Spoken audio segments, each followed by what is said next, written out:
چې مشرق ته زه مخ کومه او مخ مې قبلې ته شو ٹھیک شو او که مشرق ته شا کومه مشرق که مغرب ته مخ کوم مخ مې قبلې ته شو او که مشرق ته مخ کومه وایا نو شا شوه دا به څنګه کېږي مشرق او مغرب ته که د مخ او شا ګرځوم خو قبلې ته مې یا مخ راځي یا مې شا راځي جواب دا چې دا خطاب اهل مدینه او ته دې مونږ ته نه دی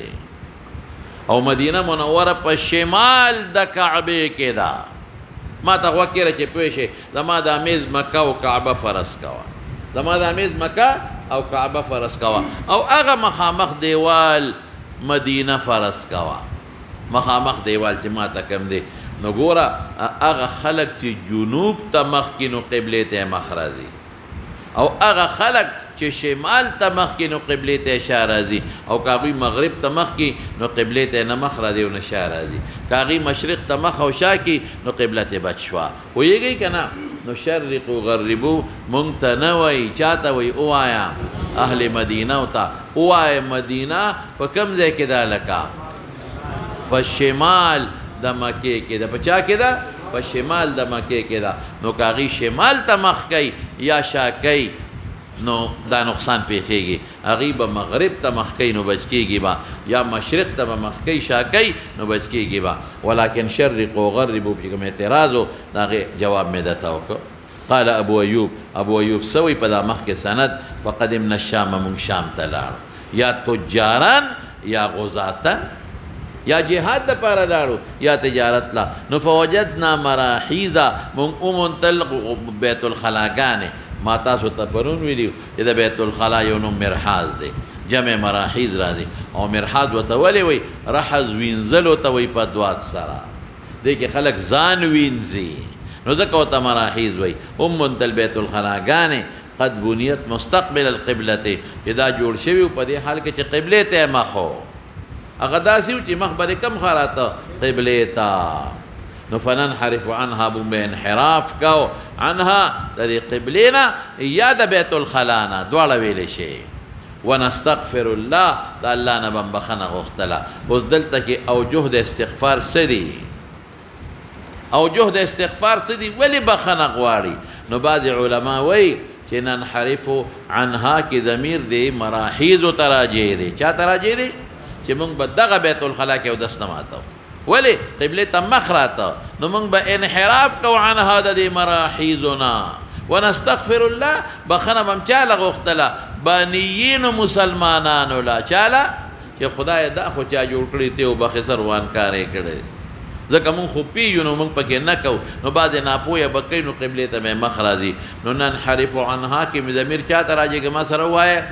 مراحیزو ته هغې کې به هم نه ماتو بار به هم ماتو او نستغفر الله بخښنه به هم غوښته چا دپاره د بانیینو دپاره چې کوم مسلمانان لیکن دا جواب کمزور دی دویم جواب یې ووره دویمه وجه ووایه چې ننحرف عنها کې ضمیر قبلې ته راجع کوه چا ته راجع که چې مونږ به همغې کې اودس ماتو بل ځای نو خو مونږ به انحراف کوو د چا نه د قبلې نه ځان به هم تو که همغې کې به هم کوو خو هغه چې کوم مخ قبلې ته ځان به هم څه که سنګزن به هم که او ځان به هم تاو که ونستغفر الله او د الله نه به هم بخښنه وغوښته ولې کامل انصراف خو نه راځي که نه کامل انصراف خو نه راځي که نه خامخا کامل انصراف راځي نه څه ناڅه بیا هم توجه قبلې ته راځي او دریم څه دی دریم دا ما ته وګوره لغوندې چې ننحرف عنها څه موږ به انحراف کوو د مراحیزو نه یا به هم انحراف کوو د قبلې نه او نستغفر الله څه معنا غفرانکه به مو وي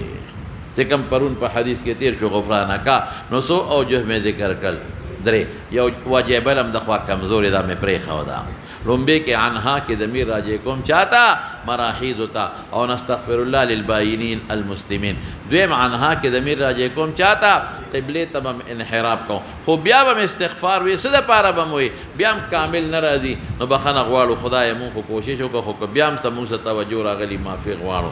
او دریم څه چې ننحرف عنها مونږ به انحراف کو د قبلې نه یا د مراحیدونه دواړه وایه دریم کې دواړه وایه یا د هغې نه یا د قبلې نه او نو بیا ولې تستغفر الله وایي دا هغه غفرانکه دی چې پرون تېر شو چې د قضای حاجت نه پس خلک غفرانکه وایي او د غفرانکه اوجه پرون تېر شوي دي نو مولانا صاحب دا خو اعتراضونه دلته په حدیث د هغې جوابونه مې وکړله او د حدیث شرح مې درته وکړه لیکن یو نکتې له راشه نور پکې وروسته خبره کوم ابو ایوب څه وایي ووجدنا براحیض قد بنیت مستقبل القبلة چې په بیت الخلا کې دننه به موږ ننحرف وکړو یا به هم هغې کې نه کوو یا به هم هغې بیت الخلا کې دننه مخ اړو پته ولګېدله چې که په صحرا کې ته اودس ماته او که په بیت الخلا کې دننه ماته د دواړو حکم یو دی قبلې نه به ځان ساتئ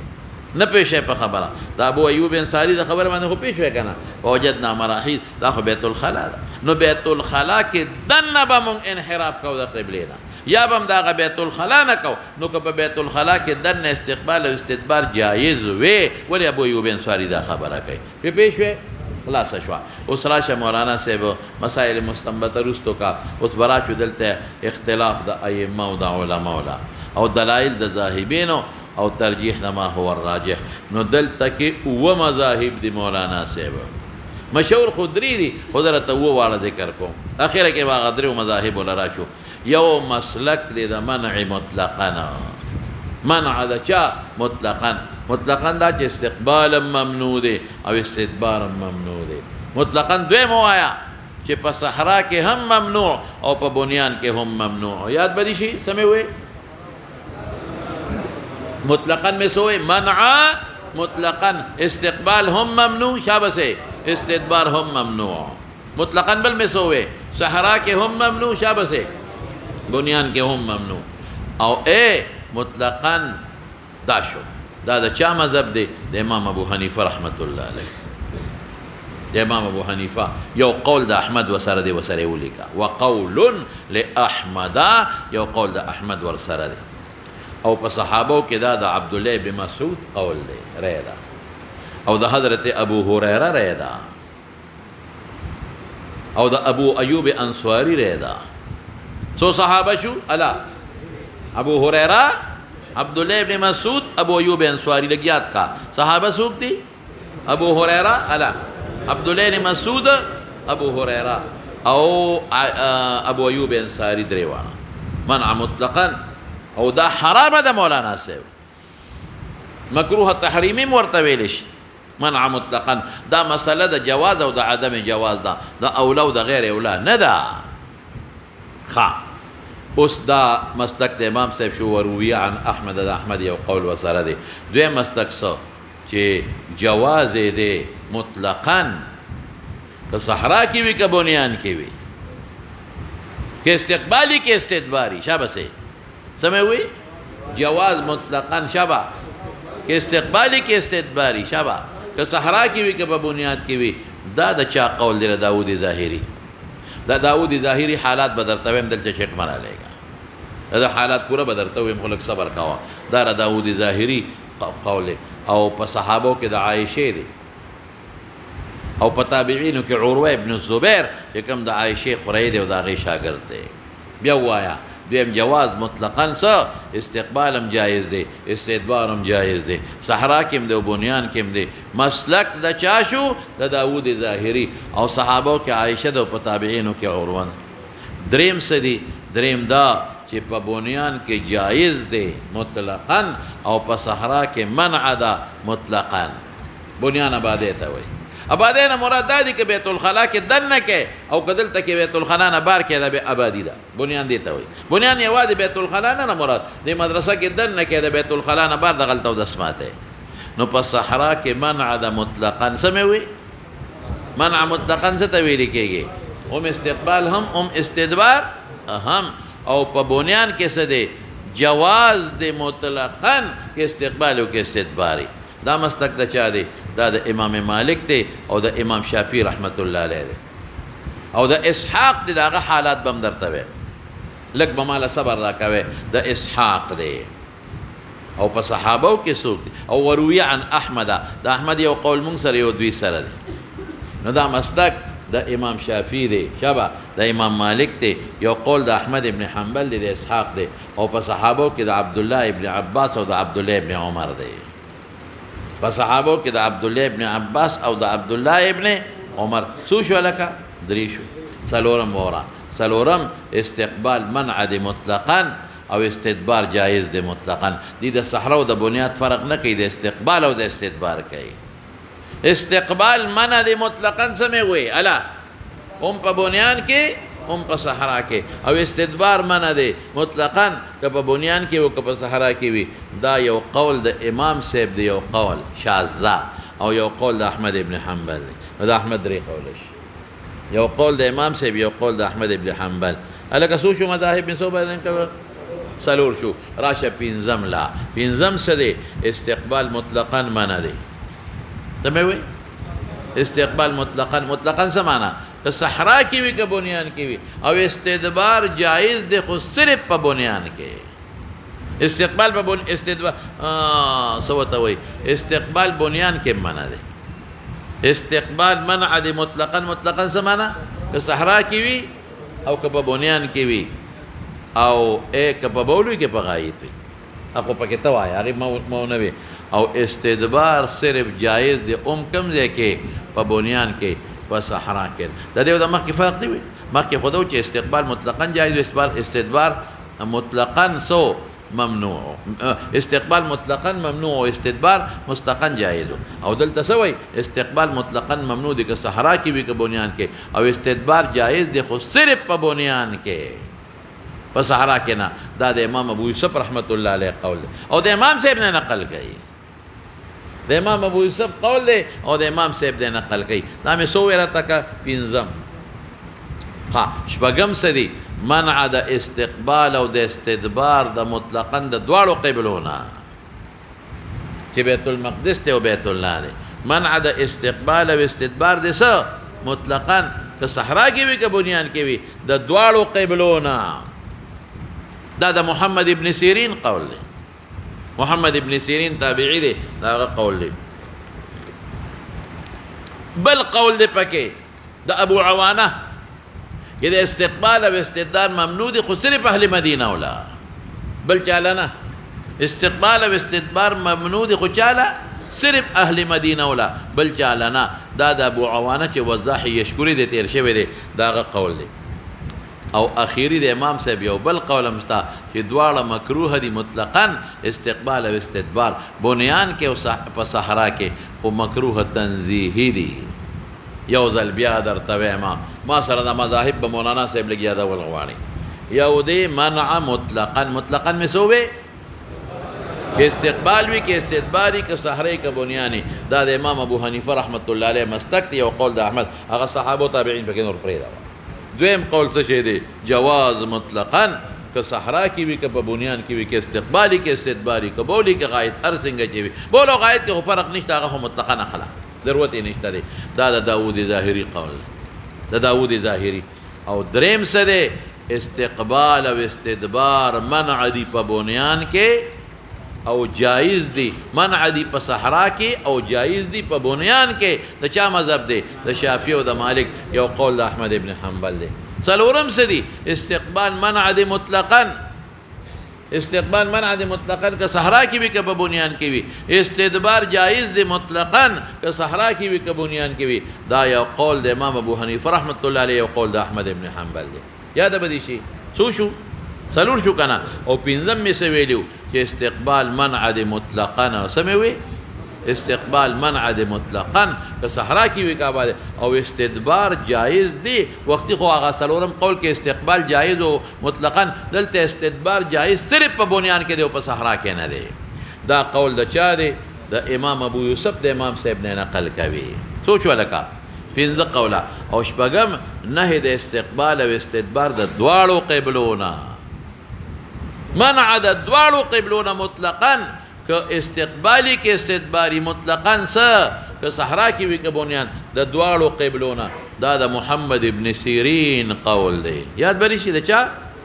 او شپږم دا منع د استقبال استدبار مختص د اهل مدینه او د پاره دا نور ممتاز له جایز دی استقبال استدبار دواړه ممنوع دي دواړه خدا صرف اهل مدینه ولا نور له جایز دي دا د ابو عوانه قول دی او اوم قول د امام ابو حنیفه رحمت الله علیه یو شاذ قول دی چې استقبال استدبار دواړه مکروه تنزیهی دي مکروه تحریمی نه دي یاد دي شو نو دا خو و مذاهب دي او کتا ته و نه یادېږي بس دا څلورم یاد کنو کافي دي درې کافي دي خو څلور ځکه چې امام ترمذي یو قول راوړلی دی هغه کم شو دریم ځل درته اوس وایم چې دا دې یاد شي منع د استقبال استدبار مطلقا خو پیش وی کنه دا د چا مسلک شو د امام صاحب وروي عن احمد دویم جواز د استقبال استدبار مطلقا د داودی ظاهری شو دریم څه منع د استقبال استدبار مطلقا په بنیان په صحرا کې او جواز په بنیان کې دا د مالک او د شافعي او قول د احمد ابن حنبل دی دا خو خلاص شو مذاهب اربعه لیکن دا یو به وي پکې د ترمذی راوړل دي چې منع د استقبال دا که صحرا کې وي که بنیاد کې وي مطلقا او جواز د استدبار دی که صحرا کې وي که بنیان کې وي دا یو قول شاذ د امام صاحب دی او یو قول د احمد ابن حنبل یاد به دي شي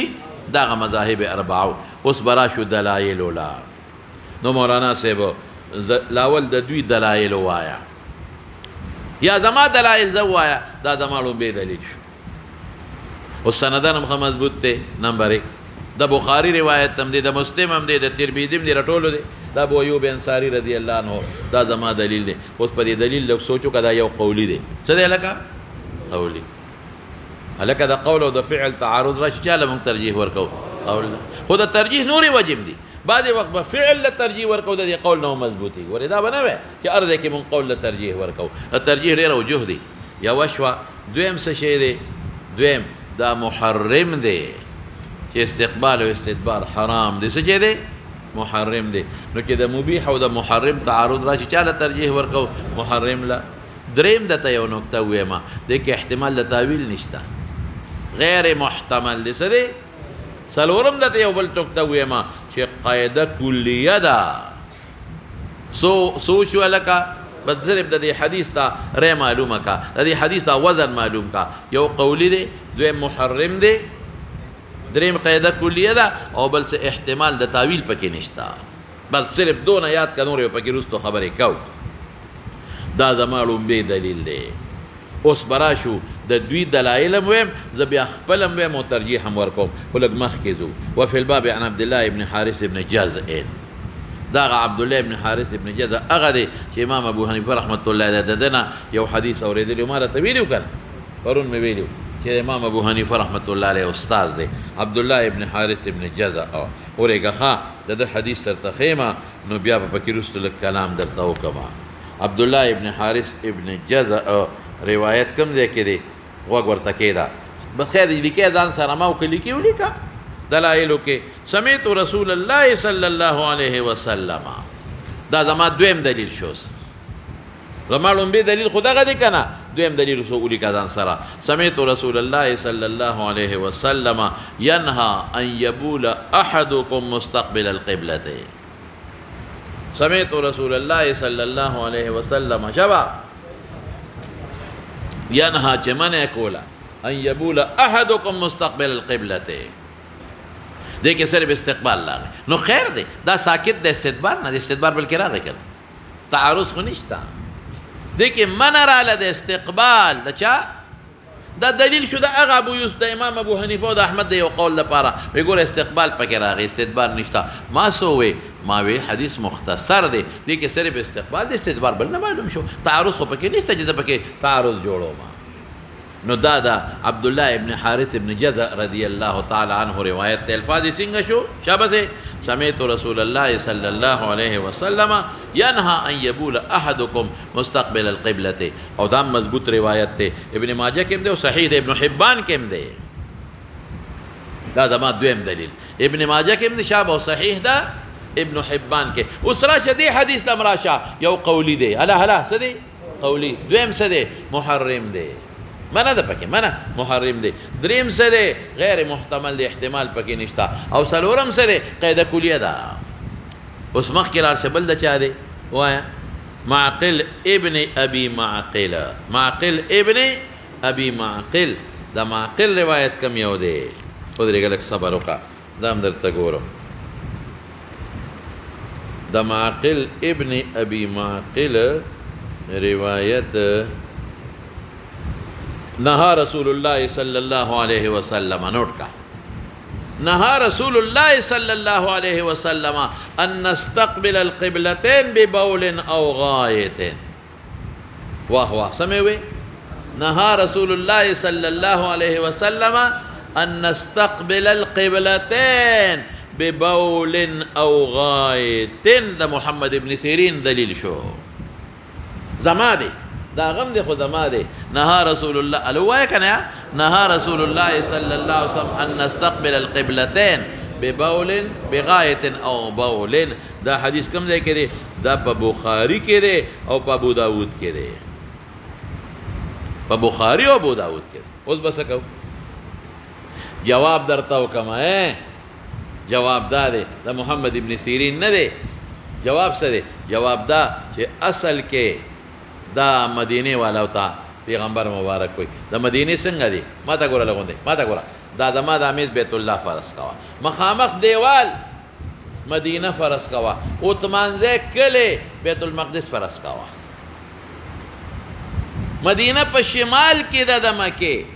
او بیت المقدس بیا په شمال کې ده یا خدای پويږي کنه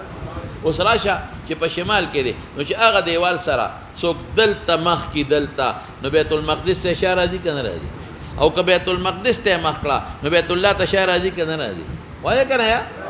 نو دلته څه مقصود بیت المقدس نه دی مقصود څه دی بیت الله خو د بیت المقدس ته ځکه منې کوي که هغې ته مخکې بیت الله ته د اشاره راځي او که بیت المقدس ته شاکې بیت الله ته د مخ راځي نو ځکه قبلته نه وي موږ دپاره دا حکم نه دی دا د مدینه والا وتا وای حکم عام دی ټولو لورځي دا د بیت الله والا حکم عام دی خدا بل قبله چې وسره مرګره کړل دا چا د پاره اوه بیت المقدس شرقو غربو نه وېسه زه خو په شرقو غربو عمل نشم کوله غیبه په عمل کوي په شرقو غربو باندې زه خو نشم کوله زه خو کوم مشرق ته مخکم بیت الله ته اشاره دي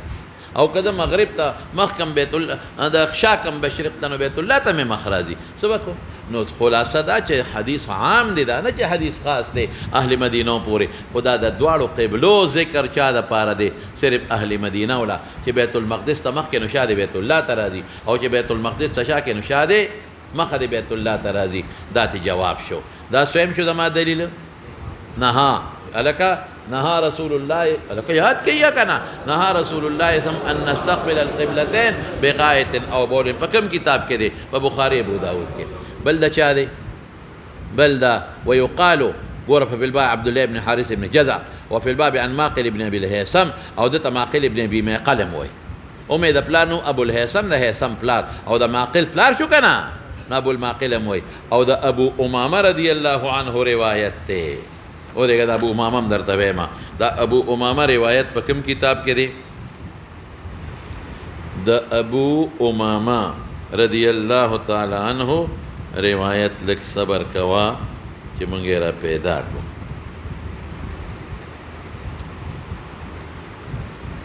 ابو امامه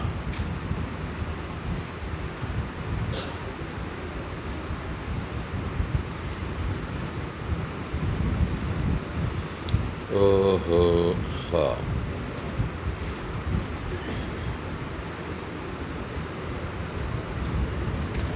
تو دیگه دارا پیدا کو یار کنا ابو امامه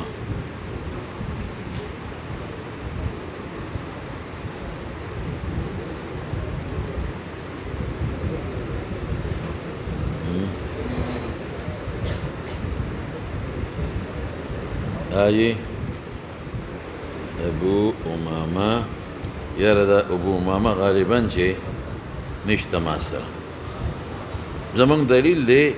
غالبا چې د ابو امامه باهلي روایت دا نشته دی صاحب دا نشته دا راته نه دی معلوم شي د جابر ابن ماجه او معقله بس بهر کې دا نه دی معلوم راته ځه حاجي مخکې ځه اوسه بل څوک دی دا ابو هريره رضی الله عنه روایت ته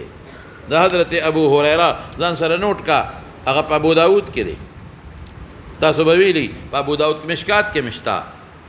او بلکې یوازې ابو داود کې نه مسلم ابن ماجه نسائی کې هم دی غالبا چې ابو داود کې نه دی مسلم ابن ماجه ابو او نسائی کې دی مسلم ابن ماجه نسائی کے الفاظ ایسے دی غکرہ ما تا متوجہ شاہ انما انا لکم بمنزلت الوالد للولد انما انا لکم بمنزلت الوالد للولد دا پلار چے بچو دا پارا سنگی داغا سیما اعلمکم تاسل تعلیم در کوما ما کان محمد ابا احد من رجالکم پشان دا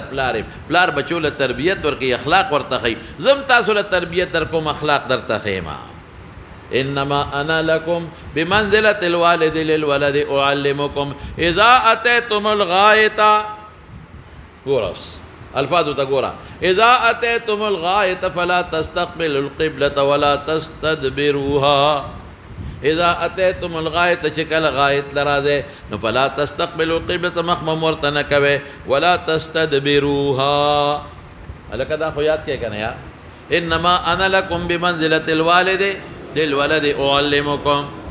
اذا اتیتم الغائط فلا تستقبلوا القبلة ولا تستدبروها ومسلم شریف کے دے ابن ماجہ کے دے ونسائی کے دے مضبوط سند لری او بیارتیم قولی دے دویم میں سوئے محرم دے دریم میں سوئے احتمال دا تاویل وغیرہ من لری او قیدہ کلیم دا کم یوشو لکا ابو هريره او دا سهل ابن حنیف روایت په مستدرک دا حاکم مسند دا احمد دارمی کې دی مستدرک دا حاکم الا مستدرک دا حاکم کې دی او په دارمی کې دی او په مسند دا احمد کې دی مستدرک دا حاکم کې دی الا وا سنن دا دارمی مستدرک دا حاکم سنن دا دارمی او مسند دا احمد ابن حنبل والفاظی سدی اذا خلوتم خلال وی او دسماتی توی پرون تیر شوی دی اذا خلوتم فلا تستقبلوا القبلة ولا تستدبروها اذا خلوتم چی تاسو لیو دسماتی لزے خلاوتا وی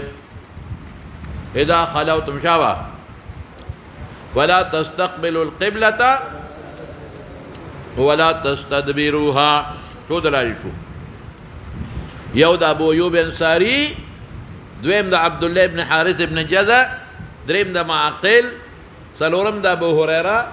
پینزم دا سهل ابن حنیف شپگم امزان سرولی کا شپگم املیکا حدیث دا سراقہ دے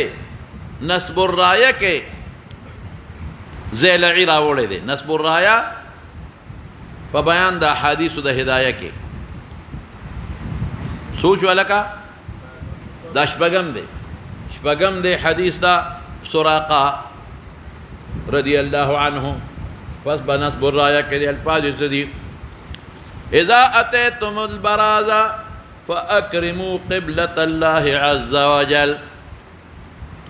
اذا اتیتم البراز شاب فاکرموا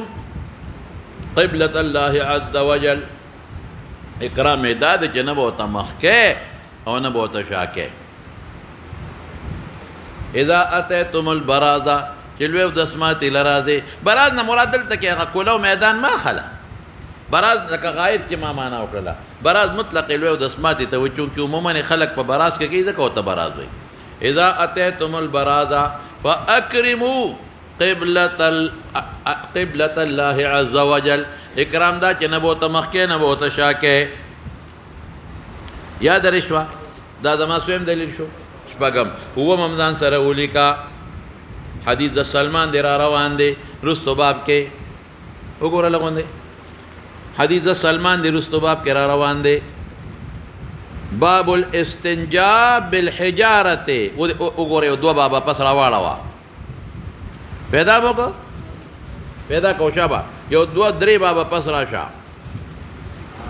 پیدا موکو باب الاستنجاء بالحجارة وبه قال حدثنا هناد سقر أبي نور تفصيل برستكم قال حدثنا أبو معاوية عن الأعمش عن إبراهيم عن عبد الرحمن بن يزيد قال مضبوط سنة تنگیدلے قال قيل سلمان تويل شو قد علمكم نبيكم كل شيء حتى القراءة قال سلمان أجل نهانا أن نستقبل القبلة بغاية أو بول دام زما دلیل دی او ګوره مطلق دی د صحرا او د بنیان فرق پکې نشتا دا سویم دلیل شو لکه دا اوم شو د حضرت سلمان رضی الله عنه روایت ته اوم او ما اتمم واورا اتم کم ځای کې دی په صحیح د ابن خزیمه کې دی کم ځای کې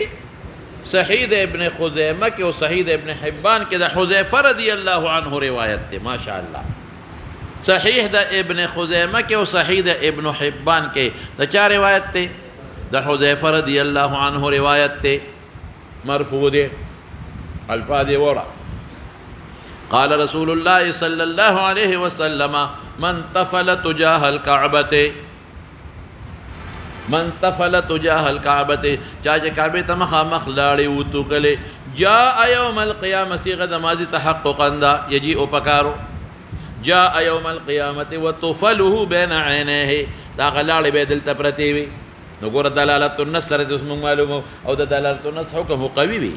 عبارت النص د معلومه شو چې لاړې بنتو کې کدی ولي کوئی دلته پرتی وي نو دلالت النص د معلومه شو ک غایت ته وکړل او بول دی وکړل په طریقه ولا حرامه بدی پتندي کې خود پراتی الکا لا تقل لهما افن کې زیات ایزادا او ک ضرب او شتم کې زیات ایزا نو اف ممنوع دي نو ضرب او شتم په طریقه ولا ممنوع حکم زیات دی دلته کې متطفلا لاړې خو مستقذر طبعا دي نجس خو نه دي لاړې خو مستقذر طبعا دي نجس خو نه دي موږ لاړې تیرو نسب نو من طفل تجاه الكعبه جاء يوم القيامه وطفله بين عينيه نو چې لاړې تکل تکل ممنوع شو پتندي بده پرتی وي نو قبول غایت ته کله ځان وته تیارو پتندي د پاسه بده که خیر غم پراتی دا حدیث په کوم کتاب کې دی په صحیح د ابن خزیمه کې دویم په کوم کې په صحیح د ابن حبان کې د چا روایت ته د حضرت حذیفه ابن الیمان مرفوع روایت ته دا زما دلیل شو خو مولانا صاحب یو بل هم درته وایم یو بل دا چې یو صحابي د پیغمبر مشکات کې شته دا بل مشکات کې دی خو الفاظ معیر دي یو صحابي د رسول الله مبارک په مخ کې د جمعات په دیوال باندې لاړې توکلې وي قبله والا دیوال حضور پاک وی خلکو دې مونږ پسې مکوي اگر هغه رسول الله مبارک ما زاز نبتو وی تا قبله ته دیوال باندې لاړې توکلې دي وی به توبه وی خل مونږ ورپسې شروع کې دا زما بل دلیل او زما د دلایل ک تاسو ټول وو قتل مولانا صاحب نو قولیم دي بیا درته وي دویم ځا قولیم دي محرمم دي الا غیر محتمل دي او قید کلیم دي بدا زما دل اتمه وی کنه همه وی نه همه وی نه دلایل می وی اوس به مولانا صاحب د دوی دلایل ولرا شنو خبرې وکاو قال ابو عيسى حديث ابو ايوب احسن شيء في هذا الباب واصح او ما وی احسن اصح په معنا د راجح سره دی فنم طول عمر کې صحیح دی ابو ايوب نم خالد ابن زيد تفسیر می وکاو او زهري نم محمد ابن مسلم ابن عبيد الله ددنا مخي عبد الله دخه ابن عبيد الله ابن عبد الله ابن عبيد الله ابن شهاب زهري كني ابو بكر ده قال ابو الوليد المكي دا فقيه ده مذاهب دلته ذکر کوي غرض دا امام ترمذی رضی قول نه تره بیان د مذاهب ده ابو الوليد مكي ابو الوليد مكي ده ابن ابي الجارود متوي ابن ابي الجارود قال ابو عبد الله الشافعي امام شافعي ويردي ابو عبد الله كنيه ده امام شافعي قبر په مصر کې د ورته تلم ښا اوس محمد ابن سلمان وسره زبردست جماعت جوړ کړ د مصر په دوره تلو نو به هغه ته وجو جماعت پیدا جوړو ناشنا جماعت روان کړی او ته تیار شوی مونږ چې درو جماعت جوړې ده نو دې سوي انما معنا قول النبي صلى الله عليه وسلم لا تستقبلوا القبلة بغاية ولا بول ولا تستدبروها انما هذا في الفيافي دا په صحرا کې دی وای دا شافعي او د مالک مذهب دی فيافي فيفا صحرا ته وای